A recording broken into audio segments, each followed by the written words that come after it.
it's a great privilege that we arrive in elections in 2014, 20 years into democracy, really where we say, let's talk about South Africa's future, let's talk about South Africa's tomorrow, which in the main speaks to every single young South African who sits in this room. I think what we signed into in 1994 was the right for South Africans to vote. Where we are today is must talk about a society that says, can there be a political party that represents all sorts of races, that represents all of us as South Africans? That when we arrive here, we build a country that belongs to all of us as South Africans. And that's about making sure that what is left over from not having been done in 1994 about land reform, about making sure that South Africans don't ever talk about an economy of two slides where some are included and others are excluded, that we must talk about an inclusive economy. Young people who sit in this room face the worst brunt of unemployment. In fact, 1.96 million people in Gauteng can't find work. We must vote for a party that has proven that we're able to create jobs. And as the DA, 70% of the jobs that were created in the quarter here in South Africa were created by the DA. We must talk about the elimination of corruption and making sure that governments aren't corrupt and that we don't have this rising bill of 36 billion rands of corruption.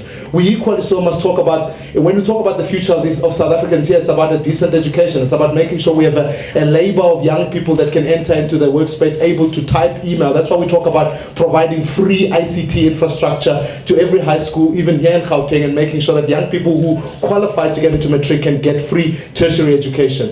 I think our democracy itself is youthful. 2 days ago, our democracy turned 20. So the democracy itself is coming of age. And it is about time, when you get to those kinds of ages, you start asking different questions. And that is why, as the EFF, we're asking questions around economic freedom. We appreciate that there was political freedom in 1994, which we acknowledge, but the political freedom was never an end in itself. It was a means to an end. The real end was the economic emancipation of our people. If you look to your history, you'll see that our party is probably the most youthful party. It's a youth-led party. It was actually inspired, as you heard from the song from Deep Fried Man, by the disbandment of the ANC Youth League. When 6,000 young people met at Ganolar Estate and mapped out the future of the country, and then that program was aborted, as it were. But so in every policy that you will see in our manifesto, the issue of youth is ingrained. We don't have a special youth section, because when we talk about free education, when we talk about free sanitary towels for young women, when we talk about all the imposition of quotas for youth employment, when we reject the youth wage subsidy, those are all youth issues. The issues around the growing inequality that faces our country affects South African youth the most.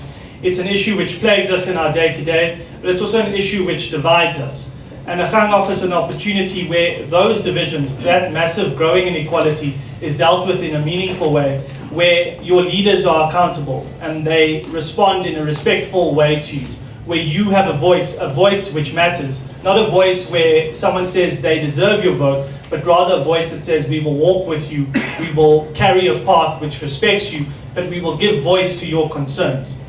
With that in mind, Agang's approach has been free education for our young people, but not just free education, but high quality education, where you have a system and schools which deal with the inequalities, where you have quality teachers, quality facilities, but you have the knowledge that through an education system you can make the choice. You can choose a different future. And many of the young people in our country are also locked out of the system. So many of them, free education is not necessarily an option for them today, but a system where they get a second chance through a meaningful on-the-job training program, which takes 1.3 million young people through a skills training which affirms their dignity, but gives them an opportunity to truly participate in their country. A country which, because of those divisions, people feel locked out. And the only way to deal with those inequalities is to have an imaginative approach where young people and citizens are put first, where citizens are at the center of everything that's decided. And that's the only way you can turn a country around, where politicians no longer say they deserve your vote, but you say to them, you answer to me. The African National Congress, particularly Youth League, has a very rich history of struggling side by side with people of South Africa. They would know. Representative from the EFF was making that mention. From when Youth League was established, it then injected a particular energy and a focus for the ANC to indeed reflect the aspirations of young people, be a fighting organ. Now, the African National Congress, having been in power for 20 years, indeed would want to have much more young people participating in politics, in the mainstream of politics.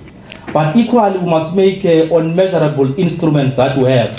On SRC elections that happen throughout the country, it is this ANC Youth League and this Progressive Youth Alliance that are sweeping each and every SRC elections that are available. It is therefore this ANC that had put in place policy instruments to reflect to the issue of youth unemployment, which is problematic, owing it to the monopolized economy, owing it to less industrialization, to low manufacturing base. Therefore, the manifesto of the ANC put in place exactly that fact, that as we go forward now, it is important that we ensure that more young people are actually skilled and educated. That's why NSFAS investment this year is 9 billion. That's why 2.7 billion has been set aside for young people on entrepreneurs and so forth.